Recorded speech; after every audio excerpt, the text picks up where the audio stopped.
What trepidations did you have when you were asked to accept that position? Well, I had some very important trepidations. In fact, I didn't want to do it. Mm-hmm. I was disqualified for three very important reasons. I'd never prosecuted, I knew nothing about humanitarian law, and I knew even less about the former Yugoslavia. So I wasn't the appropriate person. But the international community was desperate at that stage, and the then Secretary General Boutros-Ghali convinced Nelson Mandela that this was an important thing to do. And between Nelson Mandela, my wife wanted me to do it because she wanted me to get away from the very heavy security that we had in South Africa in consequence of my investigations there, and she thought it would be a much more comfortable life to spend 2 years in The Hague. And between President Mandela and my wife, I really it was no contest. You were there for 2 years on Yugoslavia, and then one year with Rwanda? Yeah, well, Rwanda began at the end of November '94. It was almost two, and in fact I stayed for 2.25 years. And that was an interesting story. That was because of an intervention and a discussion between President Clinton and President Mandela that resulted in me staying on for an extra 3 or 4 months. Tell me more about that. Well, it was the first year. I was due to leave in the middle of August of '96. That was the 2 years. And at the beginning of that year, the United States sent their first troops to the former Yugoslavia. And President Clinton, and I knew nothing about it, obviously, had conversations with President Mandela, and he said he thought it would be a good thing if there wasn't a change in prosecutor until the end of '96. The first I knew was when President Mandela called me and said that he's being pressed by President Clinton to agree to my staying on an extra 6 months. How did I feel about it? And I said, well, I feel ambivalent. I said I'd be content to stay on for an extra 6 months, but I'm dying to get back to my seat on the court. The court had been running for a year, and it was very frustrating missing the first year of the court's life. And he said, well, in that case, he said, I'm going to do a compromise. We'll make it 3 months. And that's what happens. I stayed on until October of '96. Then you get the assignment in Rwanda. And that was, well, the Security Council decided that there should be a common prosecutor for some good reasons. And from about the 23rd of November of '94 until almost 2 years later, I was the prosecutor for both tribunals. When you started looking at some of the evidence in the Rwanda, was it immediately clear of the sort of genocide that had occurred there? Oh yes, it became clear very quickly, although there was great pressure in the beginning not to call it genocide. Right. The State Department in particular was putting off obligations that the United States, I think to its great credit, considered it's obliged to undertake under the Genocide Convention. But the evidence became overwhelming that this was a very carefully planned and well-executed genocide. Have you been back to Rwanda? Not since I left office. Yeah. I had about 14 visits to Rwanda during my term of office, but I haven't been back. Having watched the movie Hotel Rwanda, right. Was that pretty accurate from your sense of the facts? Yes and no. It either was a wonderful film and certainly brought to the fore the crucial issues that arose. I'm struck, and I want to ask you a little bit about Nelson Mandela. Mm-hmm. I doubt if there's anybody in this group here who has had a relationship with Nelson Mandela. Tell me about the man.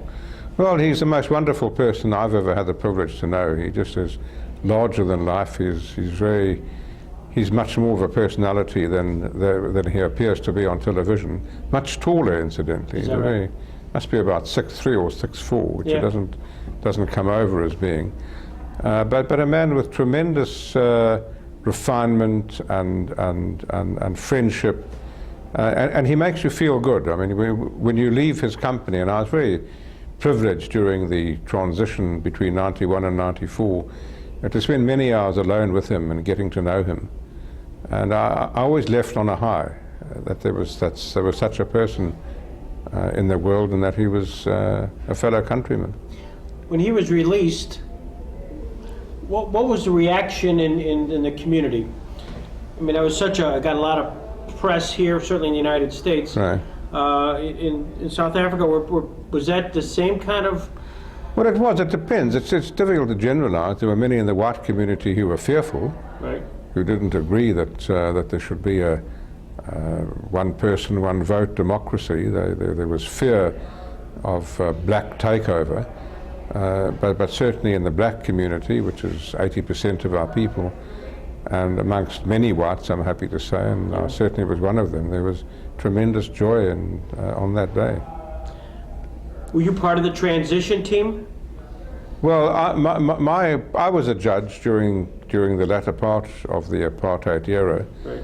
and my main contribution was investigating the political violence that was going on during the transition after Mandela's release, and it was in that capacity that I came to know him well.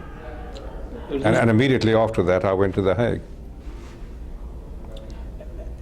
Do you miss that kind of prosecutorial part of your life? No, not at all. I'm enjoying my new occupation too much. I've now become an itinerant teacher in the United States, and I'm loving every minute of it. What's the legacy of Nuremberg? You're here at this conference. It's the 60th anniversary.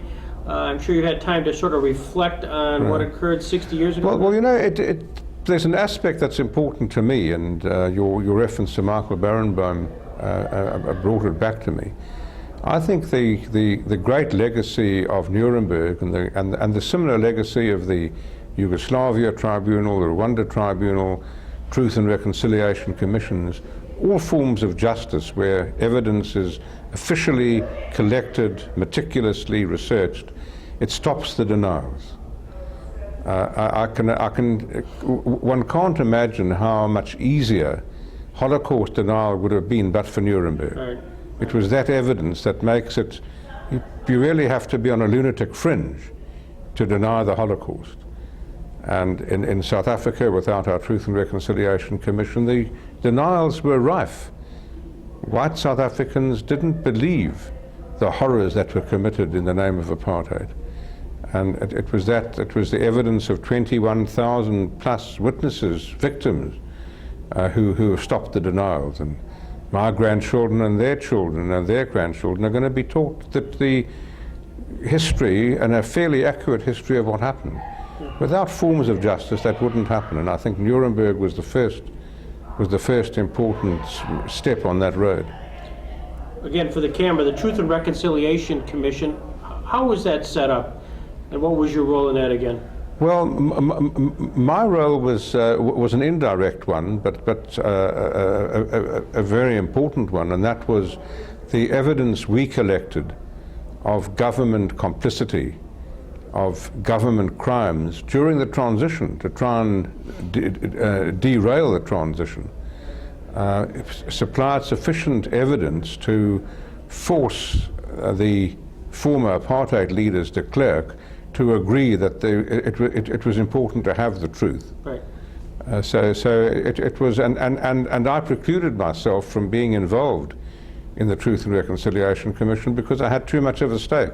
Yeah. I wanted to I wanted to be justified in the evidence that we brought to light. Is that what you accomplished what was accomplished in South Africa? Has that been replicated elsewhere? You know, as we have, similar issues, but as a particular type of judicial process, has it been used elsewhere? Well, certainly the truth commissions, a number of truth commissions have been set up since South Africa, and many are on the drawing board. But the South African model hasn't been replicated. We were very lucky for a number of reasons. Firstly, we had sufficient local people who could manage our transition. The international community played a crucial role, but they didn't do it. They assisted and encouraged South Africans to do it. We had Desmond Tutu and Alex Borain and other South Africans, whites and black and other colours, who were broadly acceptable to the community. And that's not true. I can't imagine Desmond Tutu emerging in the Middle East or in Northern Ireland. There just isn't that room for that sort of person to emerge who has the confidence of sufficient people on both sides of the divide. So we were fortunate. We were fortunate too in another respect, and it's not unique to South Africa, but it is unusual in countries that have fraught situations and violent situations. Religion wasn't part of the problem. It's very, you can't compromise on religious differences. Yeah, that's right, yeah. But in South Africa, it was racism, it wasn't religion. And it's sort of a negative, positive aspect, which was very important. You've had such a distinguished career. Was there a role model for you in your, as you looked at your back, you reflect back on your public career and all that you've accomplished, as you say, gee, that person or that individual was somebody that I really respected? Right, you know, I've been asked that before. Not really. I think there were different people who impressed me, and but no one individual that I can really put my finger on. What's the question they ask you the most?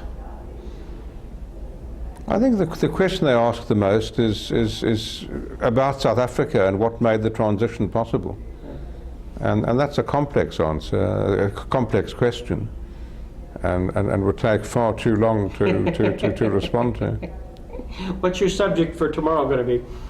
Well, it's a lunch talk, so I hope it won't be too heavy, but it's been called After Impunity, and I'm going to talk about the Nuremberg legacy. I feel compelled to tell a couple of anecdotes to begin with. Sure.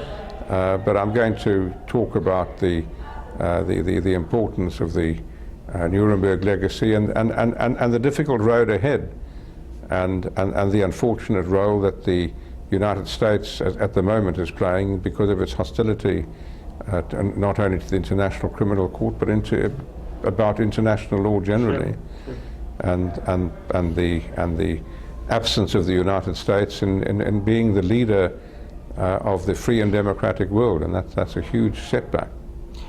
Given what just happened with the United Nations in Darfur, do you see that as the first step, even if it's a small step for the United States, towards some form of legalized recognition of the ICC? Absolutely. I was very pleasantly surprised, because not more than 2 weeks before the United States didn't veto the reference of Darfur to the International Criminal Court, the United States Ambassador for War Crimes, then Pierre Richard Prosper, said we will never allow this reference because it will give credibility to the International Criminal Court.